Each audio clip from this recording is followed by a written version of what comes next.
had said that you could join us to give us some tips on how to have a really successful play date when one of the participants is someone who's on the autism spectrum and the other one isn't. So, Kara, help us out here because we get afraid sometimes.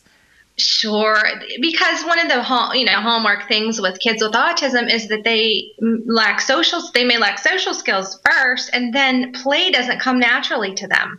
So we're talking about two different skill sets that may be difficult for a child. And as a parent, nobody wants their little child to be without friends. So it's so important to establish friendships. But, it can be difficult and overwhelming for those parents with kids with autism. And then for the kids of the typical, if it's a typical child we're going to play with. So it's important to kind of have good parental involvement. And with any kind of social skill training, it's important that there's a facilitator. So if a parent can, start out by just facilitating the play date and thinking what would be interesting, what's some common interest that my child has with someone else. Okay. So that's the first thing, is to establish a common ground. The question is, how do you do that? So you kind of get involved in your child's school. So you go and say, okay, what kind of clubs? Is it Lego club? Is it chess club? Is it Minecraft? So talking to other parents is critical in determining some common interests that the kids have. Wonderful. Having that common interest, I know that can be something that really, for any of us, is a Kickstarter. If I'm going to go someplace to a party and we're meeting somebody else and I want my husband to play well with the other husband, I'll say, oh, by the way, he's really into this movie that you love too. And that puts my husband at ease because he knows he's got something to talk about with that other dad. So if it works for the dads, of course it's going to be good for the kids. That's right. That's exactly right. It's so important that we do that. And then further, that we kind of, don't expect too much. One of the other things, and as a parent of, kids with autism, I know this, we expect so much. We really want so much for our kids. And sometimes just limiting the time of the play date. So once we've established our common ground, we want to talk to the other parent and say, look, let's just keep this short. We can't do a 3-hour play date today. We're going to start with just a short time. And then during that time, it's important to make a schedule. So, I think we'll benefit from a schedule. I know we all have a day planner, and keeping a schedule is really important to everybody. So looking at the schedule beforehand and setting it with your child with autism, saying, first we're going to do this, then this, and even maybe going as far as taking pictures of the actual things that you're going to do during the play date, and then having both the kids, grab a picture of, let's say it's a snack, make a picture of the snack and stick it on a chart and say, yay, that's done. Let's move on to the next thing. So just, keeping it short is important, and then doing a schedule during the play date is also going to help make it more successful. Kara, I'm so glad to hear you say that, because I find that when we do play dates, neurotypical parents think that a play date is 3 to 4 hours. And I shake in my shoes when they say things like that. But what's a good time? Is an hour too much? An hour and a half? What are we talking about? I think it's best, in my opinion, to start with an hour. I think most kids with autism are used to hour-long things. Our therapy sessions are an hour. ABA sessions kind of, it depends on the individual child. But my expectation, the first play date, and my advice to parents is to keep it an hour, because then you've got time to kind of acclimate to each other, and then time to get some structured stuff done, and then kind of time to wrap it up. So that's just my suggestion and experience and feedback I've received from parents. I always like the idea of leave them wanting more. Because I've been on play dates before where it went so well for like an hour and 45 minutes, and then that last 15 minutes it all goes south, and that's what everybody remembers. So I love the idea of keeping it short. Really good point. Okay, and that schedule, I love the idea of the schedule too. What else do you have for us?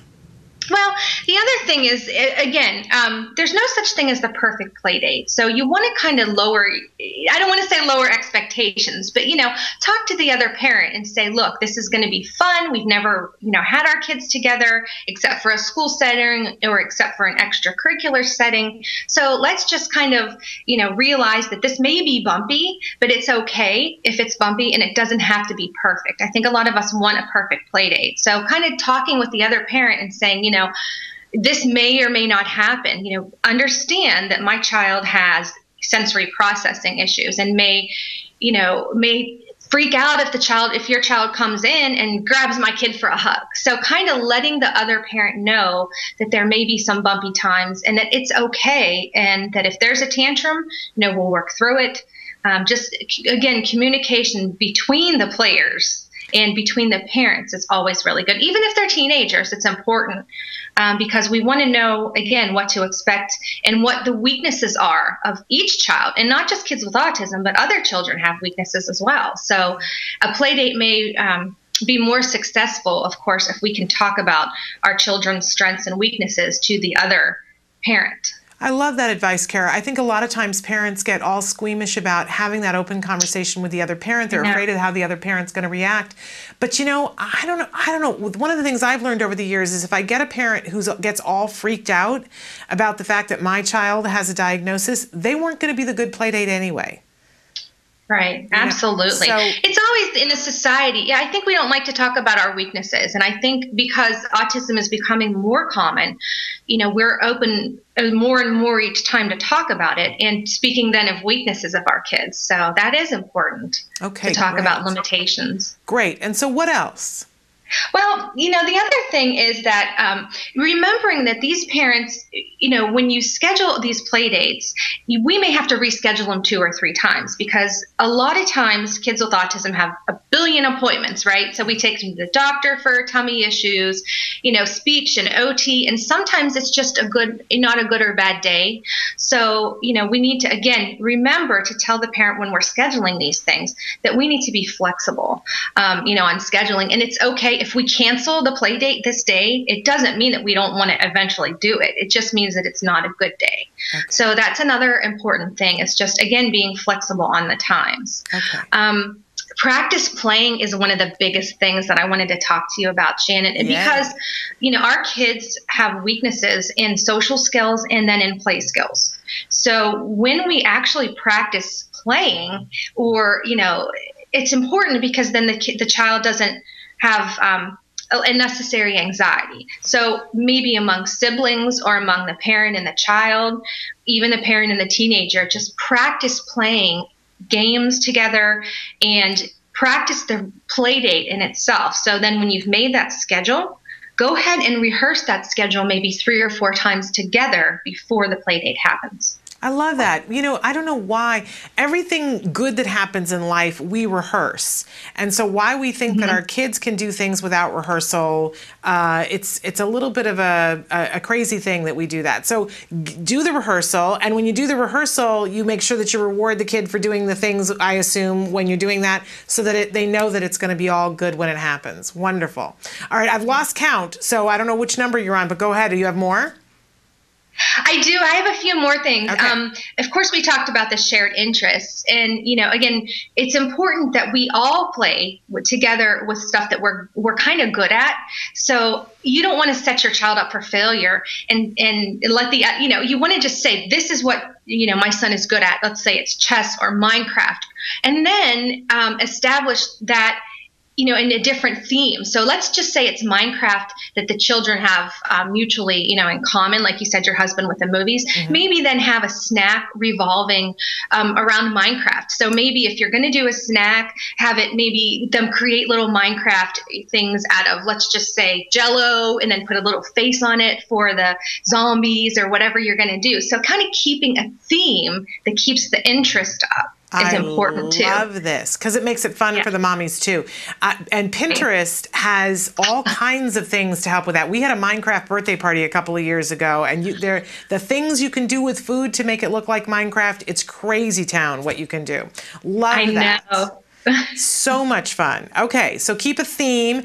And I got to say, too, Kara, it's brilliant because then that kid is going to want to come back to your house and play with your kid, regardless of how the play date goes, because you're the cool house. Exactly. And how often do we, as parents with kids with autism, get to be the cool house? We really don't. I don't think our house is the cool house, because our house is the house where tantrums happen and where, someone touches you the wrong way and you scream. So I love that we can actually be the cool house. That's a very fun thing to do, to set up that sort of precedent. Okay, what else? Okay, a few other things. I wanted to talk about just food allergies and food considerations. So, if this is a typical parent that may be listening, or even a parent with kids with autism, or typical kids have food allergies. So, considering food sensitivities and allergies is important. So, just as an example, my son was playing with another child that had autism, and my son is on a special diet, and the other mother, tried to. We didn't discuss food. So we didn't discuss allergies, sensitivities, any of those things. So then, unfortunately, my son, had a snack and had a bad reaction to the food. So we just have to, again, consider the safety of our children as far as allergies, and then the gluten casein free diets that our kids may be on. So that's another important thing if a snack is going to be involved. Sometimes I'll say in the beginning, don't have a snack, because a lot of times, right, our kids have trouble with feeding in general. So maybe save the snack for the second play date, and just kind of let it go a short time with no snack the first time, and then build into that fun snack. Food allergies and sensitivities are also important, and they need to be reviewed with both parents. So don't forget about that part. Absolutely. Great advice. Okay. What else?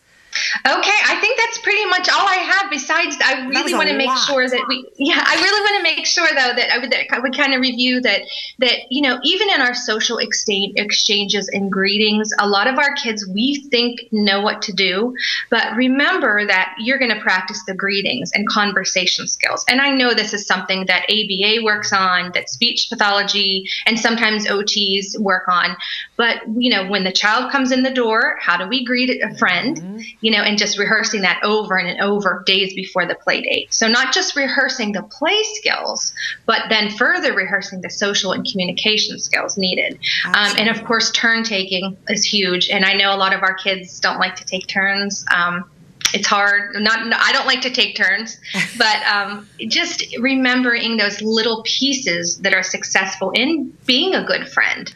So, absolutely. That's kind of the last thing I wanted to review, is that's so important, and you practice it in your daily life with your child, and, you just keep rehearsing that as well. So what is a good friend, and what kind of things do friends do?